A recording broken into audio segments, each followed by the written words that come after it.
तो एक दिन हुआ यूं कि उन्होंने अपने अंग्रेज साहब को इमरती खिला दी। और इमरती खाते ही अंग्रेज अपनी कुर्सी से उठा और कहने लगा, बेनीराम, तुमको अपना नौकरी छोड़ना पड़ेगा। ये जीजा प्रजाति होती ही बड़ी स्पेशल है। कम से कम अपने ससुराल में तो होती ही है। आज भी कुछ ऐसा ही हुआ।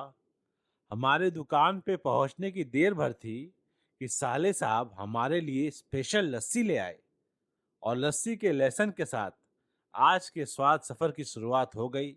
इतने में दुकान पे छोटे साले साहब भी आ धमके और कहने लगे, चलिए जीजा जी, सद्भावना पुल तक सैर कराते हैं। हमने भी किसी भोली भाली गाय की तरह हाँ में सर हिला दिया और चल पड़े आज की सैर पर। इससे पहले कि हम सद्भावना पुल तक पहुंच पाते कि रास्ते के नजारों ने हमारी भावना ही बदल दी। सद्भावना मोड़ पर जगमगाते ठेलों यानी काट ने हमें अपने सम्मोहन में बांध लिया। और सैर को पॉज कर हम यहाँ के स्वाद एक्सप्लोर करने उतर गए। जहाँ हमारा सामना हुआ बर्गर से। तवे पे बर्गरों की बारात देखते ही मन में लालच की आग भड़कने लगी और मुंह में पानी आने लगा। हमारा आदेश पाते ही काट वाले ने अपनी कला दिखानी शुरू कर दी और दो बन बर्गर बनने की प्रक्रिया में लग गए। जिस तरह वो सादे से बन पर स्वादों के रंग छिड़क रहा था, हमें लगा जैसे कोई चित्रकार हो। हमारे मन में एक आवाज उठी, भाई अपना मास्टरपीस ही बनाना, हमें चीप कॉपियां पसंद नहीं है। कुछ ही पलों में बर्गर सुंदरी तैयार थी और हमने जरा भी देर नहीं की उसकी सुंदरता को सराहने में। वो मजेदार तो थी, देसी बर्गर का अपना ही सौंदर्य होता है भाई। वो लालच ही क्या जो एक शिकार से मान जाए। बर्गर खत्म होते ही हम सोया चाप से वार्तालाप करने आगे बढ़े और उसके जीवन को बड़े गौर से देखने लगे। हम उसे इतने प्यार से निहार रहे थे कि हमें पता ही नहीं चला कि हम आग से खेल रहे हैं। और जब आग से खेलोगे तो जलोगे ही। खैर, हम तो नहीं जले, पर हमारा आईफोन हाय हाय करते हुए बंद हो गया, जिसके कारण हम सोया चाप की आगे की यात्रा का आपको दर्शन नहीं करा पाएंगे। थोड़ी ही देर में मुझ में और आईफोन में दोनों की जान में जान आई और हम लौटे फिर से सोया चाप की ओर। चाप अच्छा था, काफी अच्छा था। चाप का चैप्टर क्लोज कर हम आगे बढ़ ही रहे थे कि अचानक से मेरे पैर रुक गए और मेरी आंखों को यकीन ही नहीं हुआ। मोजीटो कार्ट, वो भी जौनपुर में। मानना पड़ेगा, जौनपुर जायकों का शौकीन तो है। फिर क्या था, हमने भी अपनी पसंदीदा ग्रीन एप्पल मोजीटो की फरमाइश कर दी और जादूगर अपनी जादूगरी दिखाने लगा।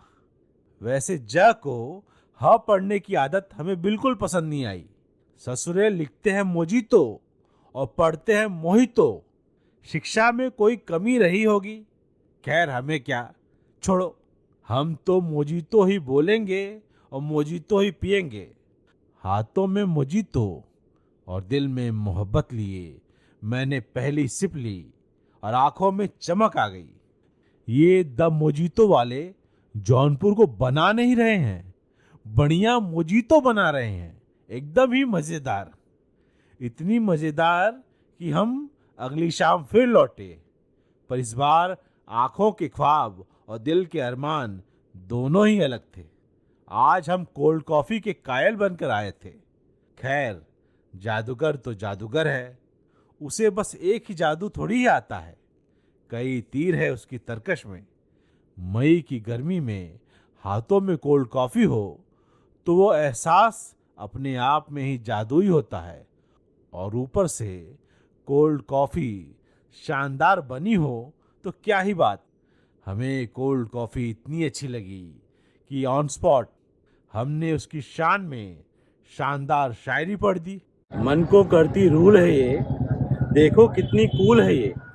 आज चाय से मेरी माफी है, हाथों में कोल्ड कॉफी है। अब भाई आनंद जहां मिले ले लेना चाहिए।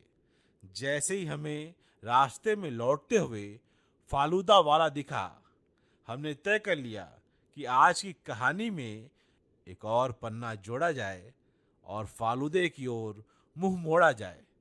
भाई हम फालूदा चखने के बाद ससुराल लौटे और मुंबई से माँ का आदेश मिला कि उनको अपनी सहेलियों को जौनपुर की मशहूर बेनीराम की इमरती खिलानी है।